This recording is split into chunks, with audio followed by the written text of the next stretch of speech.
What's up, guys?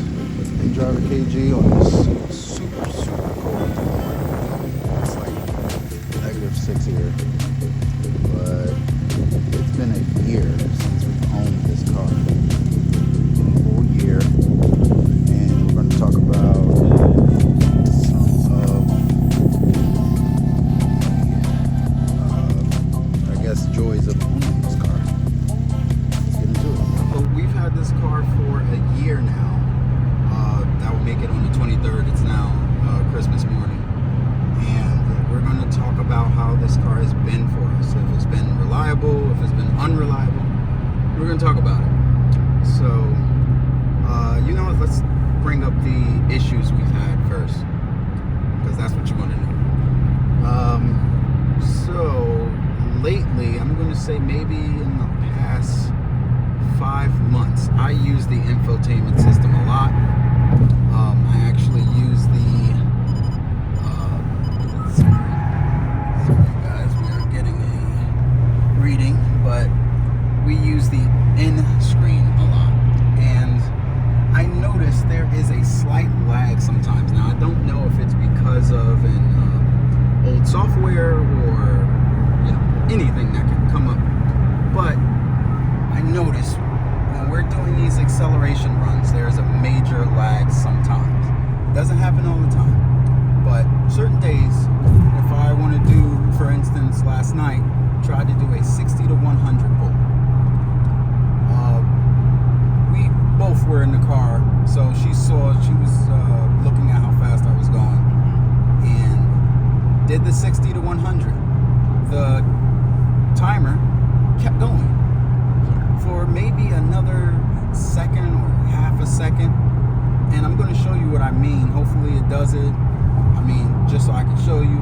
I mean, hopefully it fixed itself, but there is a lag sometimes. Even when you press ready, there's nothing. When it's it'll be lit up ready, so that's how you know you're able to use it and stuff. So if I was to slow down a bit, once I go below 60, it will show ready. See? So, I mean, now it looks like it's, up to speed and everything, but yesterday that wasn't the case. I wasn't able to get a proper 60 to 100. I do have my draggy out, so I will be uploading soon the times that I got with this tune. Second, the key battery on the fob has set at low battery in under a year, or about a year actually. What? It was right literally on the 23rd. Yep. So it was exactly a year, but yeah, I don't know how long key fobs actually last when they're new, but I'm pretty sure it's not just a year. But I mean, it's no issue. It's it's a battery, a 2032 battery. You can change that yourself. and they're pretty cheap on Amazon and other places, so it's not but too it's good. just something that came up with a new car. We've had 2 recalls. One for the seatbelt. This recall took about an hour once I went to dealership, and we currently have a DCT recall. And the way that they take care of the DCT recall is they hook up the computer to the trans computer, they read it, see if the pump is functioning and doing its job. And if it doesn't, then they change out your whole transmission.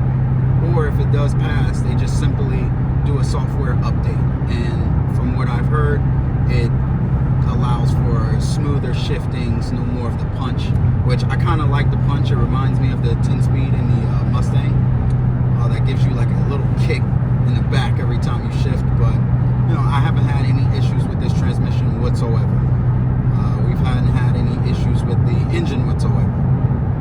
This is the second set of spark plugs. I did change them just because we went with the tune. But other than that, it's been good. So that's it for issues. Now we're going to talk about other things that could happen when you own this car. This car is a spin monster. From the factory, it spins and it wheel hops. The way that you remedy the wheel hop is simply a lower motor mount about 90 to 95% of it. But then if you want to just eliminate it completely, which most of you want to do, you want to change the upper motor mount, or at least the bushings in the upper motor mount. Simple job. Actually, Intense, the YouTuber, he has a video on that. He has a few other videos on how to change those things. I actually have a video too on the TurboTech one, which is they're pretty much all the same. But this car is going to spin, especially if you opt for a JB4 or any type of piggyback tune or ECU tune. The car is going to spin even more, especially if you don't have the Michelin Power Sport 4S, which comes stock on the car. It did help a bit with the spinning, especially in the summer. But right now, I don't have those tires on. I have the Michelin Power Sport All Season 4. These tires are pretty good. Speaking of tires, what are the good ones that we had? They're called Foursome Extra R. Yeah. Cheap tire, $96 per tire. That tire was actually amazing. It hooked pretty well in the winter. It did great in the summer. Thought this tire was going to be a bit better, but the Hextra was surprisingly good, especially for the price. You can't beat it. The Continental Extreme Contact DWS, that's what it is. The 06 Plus are another great tire that you should look into, and not as expensive as the All Season 4. They cost about $170, and I think that does excellent. But my honest opinion, the Hextra was the better one of those two, and we're talking the top two tires on the market when it comes to all season. In our case, we're stage 2. We're probably going to want a radial that we're going to use for track purposes when we do go to the track. We did go a few times this past year. We've had these tires, the Michelin Power Sport All Season 4, and we still had traction issues. I lowered the PSI to about 17 to 20 and still got wheel hop even when I was in the box to do the little burnout. But you still, it like pushes the wheel hop out, you know, especially at the track with this tire. So you definitely want to look into a drag radio when you get up there past that 300 horsepower mark. Other than that, you know, tires, you're going to go through some, especially trying to find the perfect one that if you live in the east or certain areas of the U.S. that get a lot of rain, snow out of nowhere, about to be 60 degrees next week, you're going to want to do your homework on tires. But me personally, the Foursome Extra R. Let's talk about the drivability, how comfortable it's been, how it handles on the road, being used every day. This car, in my opinion, has been excellent for $30,000, well, $35,000 car. You can't ask for any more. You can't do any better, I think. There's nothing else for 35, 36, and cheaper that you can get better than this. By far, one of my favorite sport cars out there. The Civic Type R is a great choice, but that costs a good amount more, and it is a bit stiff when it comes to ride and comfortability. I would like a stick shift in this car. I prefer stick shift, but this DCT, it will change your mind, especially for me, a die-hard stick shift kind of guy. If you don't own or have never driven the DCT model, you probably should. You would like it. This is a pretty nice transmission. It does what you want it to do very well, and you know, it just does the job. But all in all, when it comes to comfortability, this car is pretty comfortable. These seats are great, especially for long drives. We're on about an hour and a half drive right now. No issues. Don't get a lot of wind noise from outside, especially when you got your radio on. The radio's pretty loud. You know, the speakers are pretty good in this car.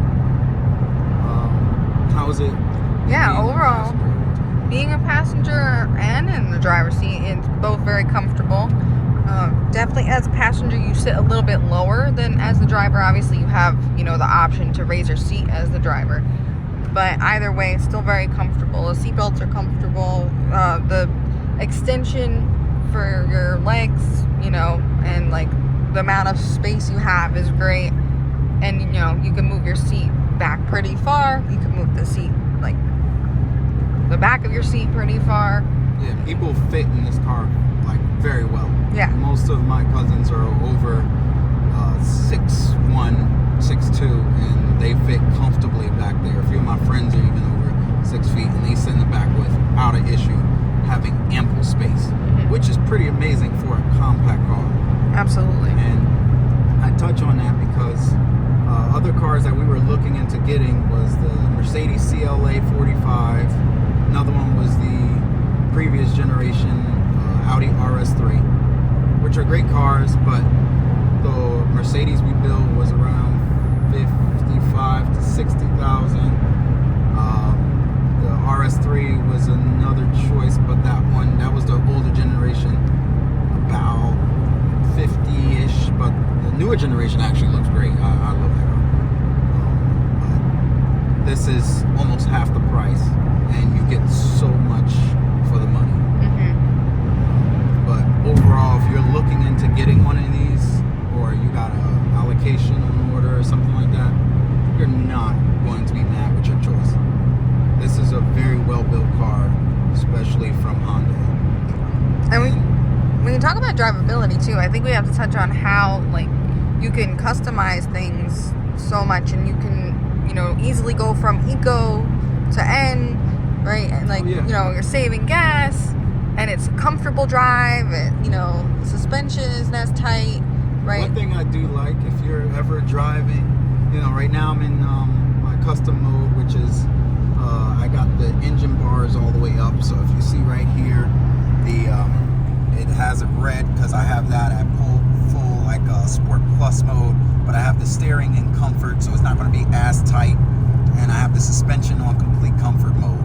So the exhaust, the engine and exhaust is going to be loud, so it's going to be, so I can hear it as if it was an N. But the rest of the comfortability options are going to be in, as comfortable as possible.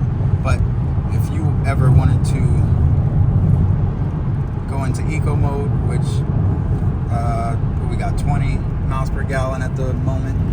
When I first got out of the gas station, there was a Mach 1. We did pretty well trying to keep up with him in Mexico, but we didn't get that. That was very unexpected. But just so happens, say you're driving and you want to go into N, or somebody's next to you, or you need to pass, it's as simple as this.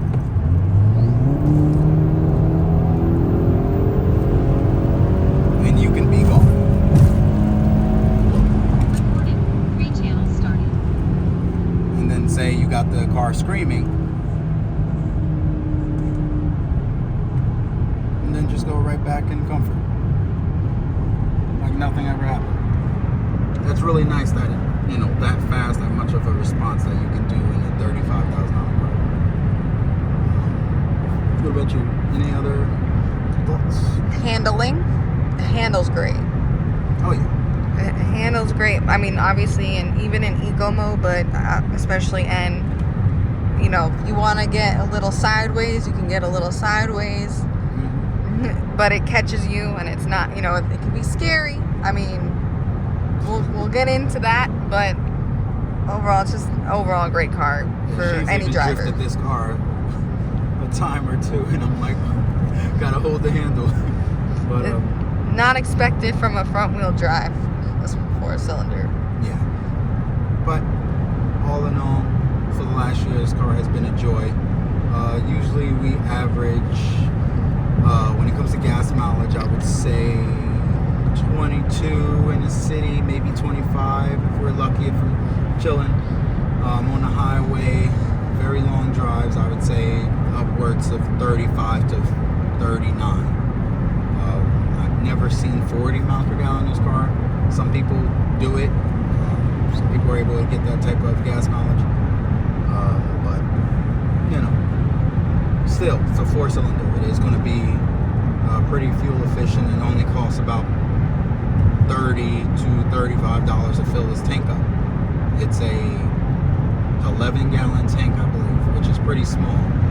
So our range is usually about 300 to, I'm going to say 280 to 320 when we fill it up. If we're on a highway, all in all, like a whole drive, we'll squeeze out about 400 miles, 420. The most I've gotten through city driving is about 240 miles. The whole tank, and that's almost full. So, almost empty. So, that gives you an idea of gas mileage with this car. Like I said, it's just pretty nice, everything that this car could do for the money. Overall, I think the car is a win. The infotainment system, it doesn't have wireless Android Auto and Apple CarPlay. It is wired through the middle wire here. You can check out Intense's video on a dash cam that allows wireless Android Auto and Apple CarPlay, which is pretty good. They also have dongles you can buy on there that you can plug in, and then it would be like a wireless version. There's an app also called AA Plus mirroring, and that allows you to mirror your screen from your phone to the screen here, but it's not as like, how would you say, like, it just doesn't work as well as you want it to. So, So the wireless dongles probably would be a little bit better. Yes. They're a little more seamless.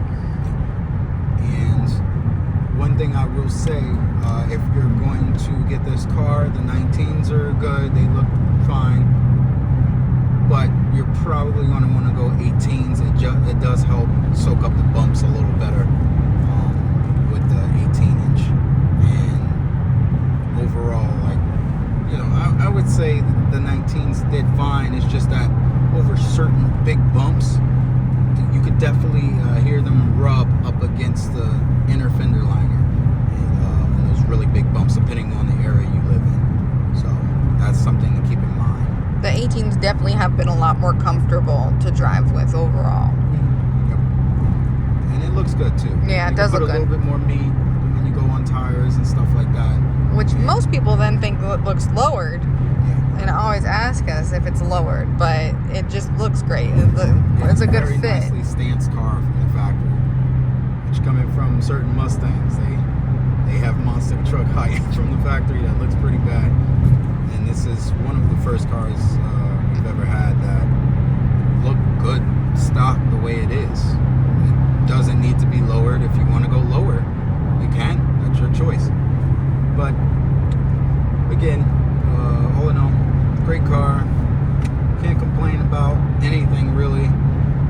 It does what it needs to do. It's $35,000, and it competes with a lot of $40,000 and even $50,000 cars, and it's from Honda. We have a lifetime powertrain warranty in this thing. As long as we own it, if the engine blows, they will cover it under warranty.